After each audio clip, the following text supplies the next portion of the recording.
सभी आत्मीय जनों को ओम जय भगवान। हम गुजरात के वडोदरा जिले के कायावरोहण महातीर्थ से आते हैं।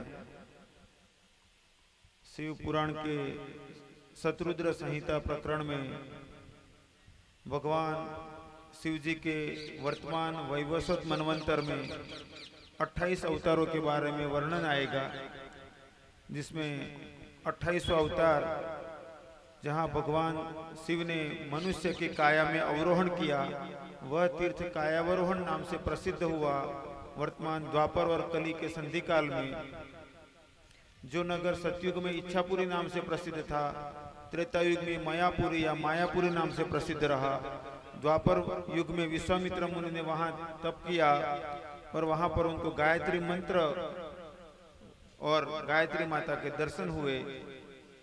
विश्वामित्र मुनि की इच्छा थी कि वहां पर जैसे पूर्व में काशी है, ऐसे पश्चिम में काशी की स्थापना करूं, निर्माण करूं।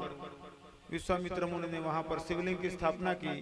भगवान शिव ने प्रत्यक्ष प्रकट होकर कहा कि मैं सदैव यहाँ पर सूक्ष्म रूप से विद्यमान रहूंगा। इसके बाद विश्वामित्र मुनि ने गंगा देवी का आह्वान किया। गंगा मैया ने प्रकट होकर कहा कि मेरा प्रवाह यहाँ रंगावती नाम से प्रवाहित होगा। इस प्रकार गंगा रंगा बनकर वहां बहने लगी। वह तीर्थ में भगवान शिव ने काया में अवरोहण किया और बाएं हाथ में लकुट यानी धर्मदंड धारण किया, इसलिए वो लकुलिस नाम से प्रसिद्ध हुए। उन्होंने दाएं हाथ में एक फल धारण किया, बीजोरा, मातृलिंग। इस सबकी रचना बीजों से होती है। बीज दो प्रकार के होते हैं, प्राकृत यानी मेरी आपकी रचना, बरगद, पीपल, सूर्य, चंद्र, ये सभी प्राकृत रचनाएं हैं, प्रकृति द्वारा निर्मित है। और संस्कृत यानी प्राकृतिक रॉ मटेरियल का उपयोग करके कुछ नव निर्माण किया जाए, जैसे कपड़े बनाना या कैमरा, कार, ये सभी जो प्रकृति के रॉ मटेरियल से नव निर्मित करना, कुछ संस्कार करके निर्माण करना। तो भगवान ने एक हाथ में मातृलिंग बीजोरा दंड धारण किया बाएं हाथ में कि मैं प्रत्येक जीव को उसके कर्म का फल देता हूँ। कर्म करने में व्यक्ति स्वतंत्र है, उसके फल में नहीं। कर्मण्येवाधिकारस्ते मा फलेषु कदाचन। तो भगवान ने वो दंड धारण किया, इसलिए वो लकुलिस कहलाए। उन्होंने वहां 16 साल के लड़के के रूप में वो स्थित हुए। उन्होंने कहा कि मेरे कोई माता पिता गुरु नहीं है। सामान्य व्यक्ति को तो भोजन करना पड़ता है, जल पान करना पड़ता है, मल मूत्र त्याग करता है, निंद्रा लेता है, बीमार होता है। किंतु भगवान का शरीर 16 साल के लड़के जैसा था। वो पद्मासनस्थ बैठते थे, समाधि में रहते थे, आंख खोलते तो बात करते थे। शिव पुराण 7 संहिता में दिया। मूल शिव पुराण में 1 लाख श्लोक थे और 12 संहिताएं थी। इसमें गणकारिका नाम के प्रकरण में भगवान लकुलिस जी के बारे में बहुत विशद वर्णन आता है। तो भगवान ने वहां स्थित होकर सनातन संस्कृति पुनरुत्थान करवाया था, योग विद्या का प्रसार करवाया था। उस वक्त उन्होंने 4 शिष्यों को दीक्षा दी थी, गर्ग, कुशिक, मित्र, कारुष्य। गर्ग को गार्ग भी कहा गया, कुशिक को कौशिक भी कहा गया, मित्र को मैत्रेय भी कहा गया, और गर्ग, कुशिक, मित्र, कारुष्य और कारुष्य को पौरुष्य भी कहा गया। वो 4 शिष्यों ने पूर्व, पश्चिम, उत्तर, दक्षिण भारत में सनातन धर्म और योग विद्या का प्रसार किया। कुछ वक्त के बाद भगवान ने कहा कि अब मैं जाऊंगा, मेरा कार्य पूर्ण हुआ। कायावरोहण तीर्थ में अनेक राजा महाराजाओं ने, योगियों ने, तपस्वियों ने अपना निवास स्थान बनाया था। वहां बड़े बड़े गुरुकुलों का निर्माण हुआ, गौशालाओं का निर्माण हुआ, अन्न क्षेत्र चलते थे, तपोवन थे वहां पर। भगवान के कहने के बाद चारों दिशाओं में चारों शिष्य, उनके शिष्य, राजाओं, महाराजा, योगियों, तपस्वियों, संतों का मेला लग गया, भक्तों का मेला लगा। भगवान ने सबको उपदेश दिया। उपदेश मुख्यतः 4 लाइन में है। प्रथम, भक्तिमय जीवन जीना। जैसे एक कुत्ते को रोटी डालते हैं तो कुत्ता भी तो रोटी खाता है, तो खाना तो पशु पक्षी भी खाना देखने मिलता है, किंतु हम थाली में खाना जब रखते हैं, प्रार्थना करते हैं, ओम ब्रह्मार्पणम ब्रह्म हवि ब्रह्माग्नो ब्रह्मणाहुतम, या तो अहम वैश्वा नरो भूत्वा प्राणी नाम देहमाश्रित, या कोई मंत्र से। यदि कोई मंत्र ना है तो भी भगवान का नाम बोलकर भी तो प्रार्थना कर सकते हो। किंतु पशु का भोजन करना और प्रार्थना के बाद मनुष्य का भोजन करना, तो मनुष्य प्रार्थना के बाद भोजन करता है, वो प्रसाद हो जाता है, भक्ति मिल गई भोजन में। स्नान तो ऐसे भी पानी डालकर किया जाता है। जब भैंस को नदी में छोड़ते हैं, वह भी डुबका लगाकर वापस आती है। किंतु गंगे च यमुने च मंत्र बोलकर जब स्नान करते हैं तो वही स्नान भक्ति हो जाती है। तो भगवान ने कहा भक्तिमय जीवन जीना, दूसरा कहा धर्मानुसार जीवन जीना। दो प्रकार के कर्म हैं, विहित कर्म और निषिद्ध कर्म। विहित यानी करने योग्य कर्म और निषिद्ध यानी ना करने योग्य कर्म। कि करने योग्य कर्म, जो कर्म करने से हमारा वर्तमान में भला हो और आने वाले वक्त में या आने वाले जन्म में भी भला हो, सबका भला हो, वह विहित कर्म है। निषिद्ध कर्म यानी ऐसे कर्म कि जो कर्म करने से वर्तमान में या भविष्य में अपना या दूसरों का अहित होता हो, वह निषिद्ध कर्म है। तो धर्मानुसार जीवन जीना यानी ऐसे कर्म करना जो कर्म अपना कल्याण करते हो, दूसरों का भी कल्याण करते हो, किसी का अहित न करते हो।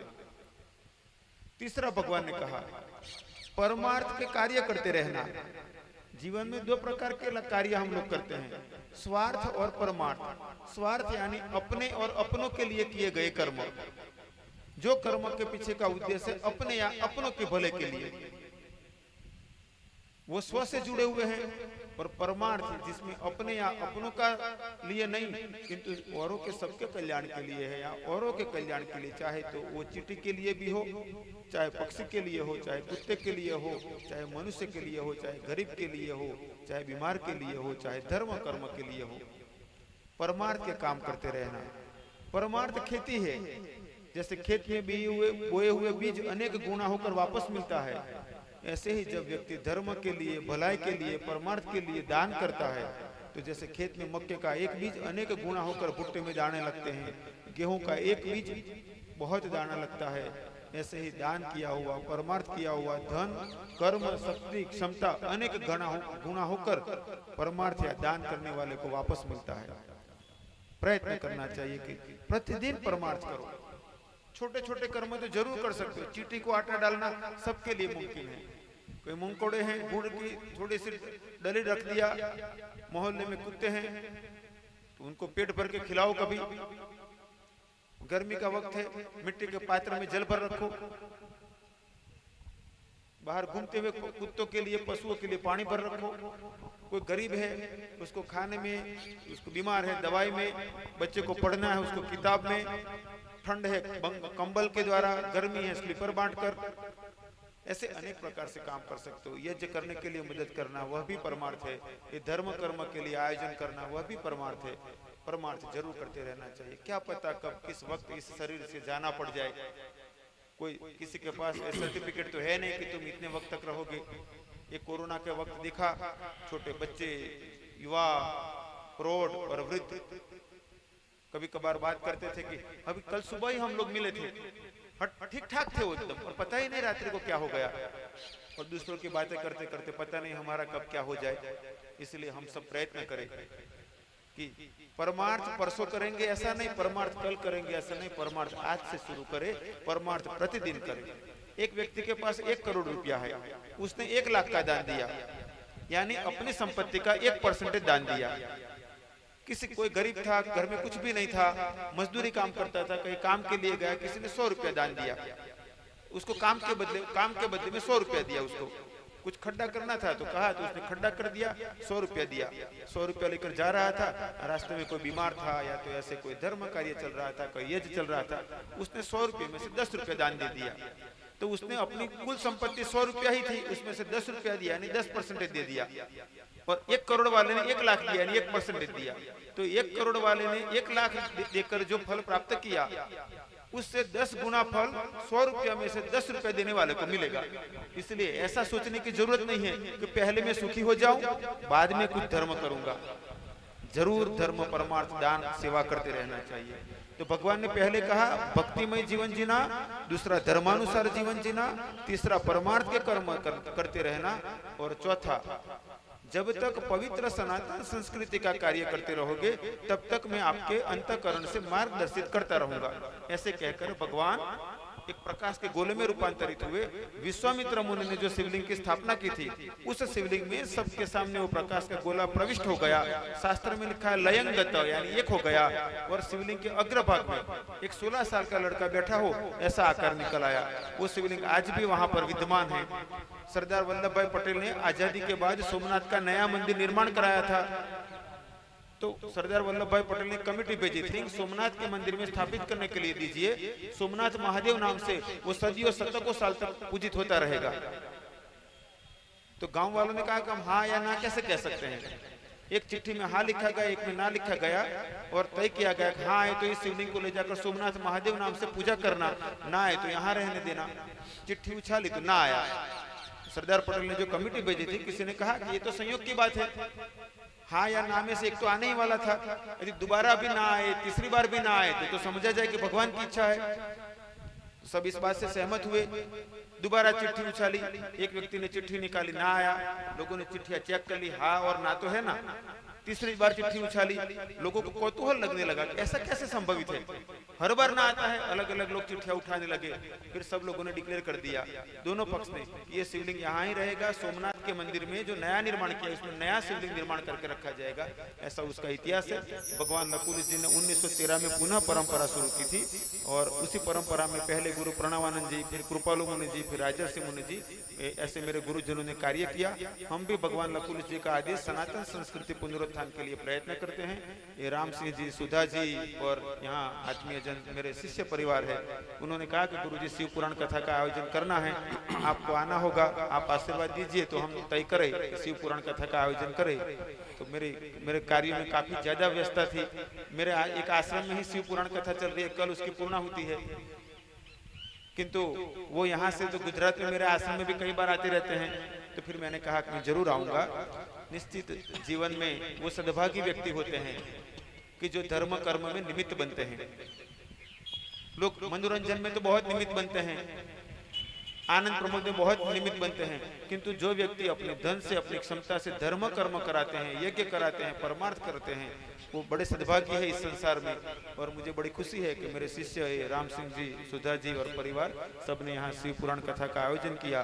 और शास्त्री जी के द्वारा आप सबको भगवान शिव की महिमा, भगवान शिव जी की लीला, और उमा जी, सती माता और नंदीकेश्वर जी, गणपति जी, और पूरा शिव जीवन का, शिव परिवार का महात्म्य, भगवान शिव का महात्म्य, भगवान शिव का तत्व ज्ञान, और सब भगवान शिव के द्वारा प्रेरित योग साधना, ये सभी का मार्गदर्शन मिलेगा। और प्रयत्न करना कि कुछ तो जरूर अपनाना। सब कुछ अपना लो तो बहुत अच्छा, किंतु जब कथा पूरी हो जाए कुछ नियम लेकर जाना।